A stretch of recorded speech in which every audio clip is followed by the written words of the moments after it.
Olio pasakos Olis ir miesto olimpiada. Olis pabudo nuo garsų lauke. Kažkas labai smarkiai klegėjo, plojo ir džiaugsmingai šūkčiojo miestelio aikštėje.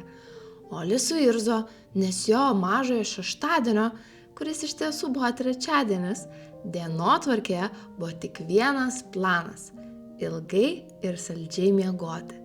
Bet garsai nesiliovė, plojimai tik smarkėjo, atrodė, kad aikštėje susirinko visa minia.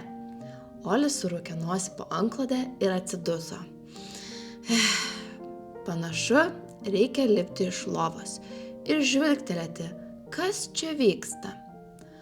Olis atsiduso, dviem rankom nusiklojo antklodę, vėl atsiduso, iškėlė kairę koją iš lovos, vėlgi atsiduso, visom valios pastangom iškėlė ir dešinę koją iš lovos. Dar vienas atodūsis ir galų gale jo kūnas paliko patvagiuosius patalus. Ryto rutina? Ne. Olis šiandien buvo tikras tinginys. Jis tik užsivilko savo didelį paltą, aulinius batus ir suraukta nosim atidarė duris. Lauke skaisčiai švietė saulė, o visi šūksniai puikiai girdėjosi tik kelios gatvės nuo Olio namų. Jis patraukė į kelią, ėjo gatvėmis ir niekur nesutiko nė gyvos dvasios. Regis visi gyventojai buvo susirinkę pagrindinėje aikštėje. Bet kas ten tokio vyksta? Iš toli girdėjosi tik nepaliaujami šūksniai. Taip, Tuti, greičiau! Helena, nepasiduok, nebedaug liko! Mėta, mėta, mėta! Olio vaizduotė pradėjo kurti galimus veiksmo scenarijus. Ar tai maisto valgymo varžybos? Oliui tokios patiktų. Jis mėgsta sočius troškinius ir bulves. Bet ne, dalyvių labai daug, neužtektų tiek maisto. Gal čia piešimo konkursas? Oi, tada Olis bėgs kaip galima toliau. Jau ko Olis tikrai nemoka, tai piešti.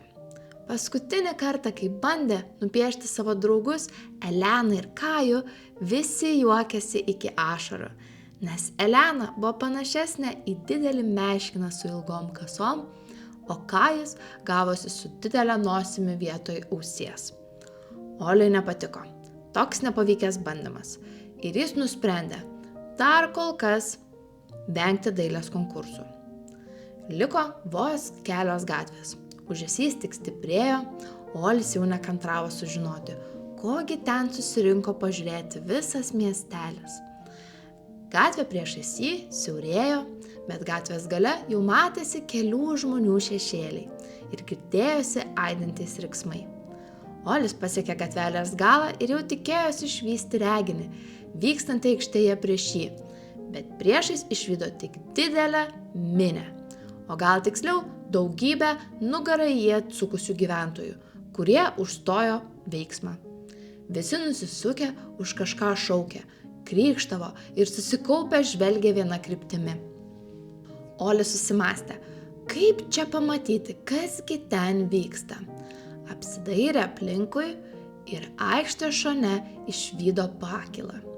Ant jos užlipti nebus lengva, nes Olis nėra toks aukštas, bet verta pabandyti. Olis pribėgo prie pakylos, dar pakeliui bėgdamas prigrebė netoliese esančią dėžę ir ją pasistatęs užlipo ant dėžės viršaus. Labai smarkiai pasistebė ir rankos vos per plauką pasiekė pakylos kraštą. Olis prisitraukė ir jau stovėjo ant pakylos. Priešais jį atsivėrė didelė aikštė, kurioje ratu bėgo lenktynių dalyviai. Kaip Olis galėjo pamiršti, juk šiandien vyko miesto olimpiada. Olis net išsižiojęs žiūrėjo į bėgančius bėgikus, kai staiga per kolonėlės pasigirdo balsas. O, matau, prie mūsų lenktynių prisijungia dar vienas dalyvis. Kuo jūs vardu? Prie Olio priartėjo to balso savininkas, miesto meras Betis. Ir Olis staiga suprato, kad pakyla, ant kurios lipo, nėra tik šiaip pakyla, tai sena, ant kurios susirinko visi dalyvaujantys bėgikai. Ne, aš nedalyvauju lenktynėse, bandė paaiškinti Olis. Nejuokaukite, jūs ant scenos. Gal jums ir trūksta bėgimo marškinėlių, bet bėgti tikrai galėsite. Meras tiesiog neleido Oliui atsisakyti. Staiga iš kitos scenos pusės jam buvo atnešti marškinėliai ir Olis jau stovėjo scenoje kaip tikras bėgikas. O ne, pagalvojo Olis, kaip aš bėgsiu? Aš juk visai nepasiruošęs. Iš scenos šono prie Olio prisiartino jo gera draugė Mėta. Mėta bėgikė, ji visada laimi visas varžybas. Ji greičiausiai iš visų, tad Olis visada žiūrėjo į ją su žavesiu. Labas, Oli, nežinojau, kad dalyvauji varžybose, nustebusi prašneko Mėta. Aš ir nenorėjau dalyvauti, aš čia patekau netyčia, bandė paaiškinti Olis. Aš visai nemoku bėgti, pabaigė jis. Nesijaudink, Oli, bėgti nereikia mokėti. Reikia tiesiog susikaupti, pažvelgti tiesiai į finišo liniją ir iš visos širdies bėgti link jos, bandė jį pamokyti draugė. Oliui nepasidarė nė kiek lengviau. Jis niekada nedalyvavo varžybose, nežino net kur ta finišo linija. Bus baisu, mąstė Olis, bet nebėra kur trauktis. Visi dalyviai buvo pakviesti išsirikiuoti prie starto linijos. Olis nerimavo, bet sukaupęs visą trasą ir vis kartodamas Mėtos patarimą savo mintyse, pasiruošė lenktynėm. Atsistojo prie linijos ir sutelkė savo žvilgsnį tiesiai į priekį, kur atrodo už visos begalybės ir dar kelių begalybių kilometrų matėsi balta juosta, nutiesta tiesiai virš bėgimo takelio. Dalyviai trypčiojo ir nekantravo, bet įsijautę laukė starto. O Olis stovėjo kaip visiška statula, nei žvalgėsi, nei judėjo, net nedrebėjo, tik stovėjo ir žiūrėjo tiesiai. Legendos sklando, kad tuo metu jis net nemirksėjo. Auditorija staiga nutilo ir vos po kelių akimirkų pasigirdo švilpukas, pranešantis pradžią. Olis šoko į priekį kaip raketa. Dar tokio greičio nebuvo gyvenime pasiekęs.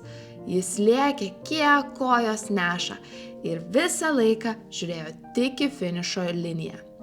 Pro šalį vis matė, kaip tolsta pralenkiami varžovai. Bėgimo takelyje jų liko vis mažiau, nes kiti tiesiog atsiliko. Kol galų gale Olis suprato, kad pačiame priekyje jie bėga dviese, jis ir jo gera draugė Mėta. Abu bėgo beveik koja kojon, auditorija pradėjo skanduoti. Vieni rėkė, Oli, Oli, Oli, kiti šaukė, Mėta, Mėta, Mėta. Olis net negalėjo suprasti, iš kur jo kojose atsirado tiek jėgos ir tiek greičio, kad jis skuodė bėgimo takeliu kartu su Mėta.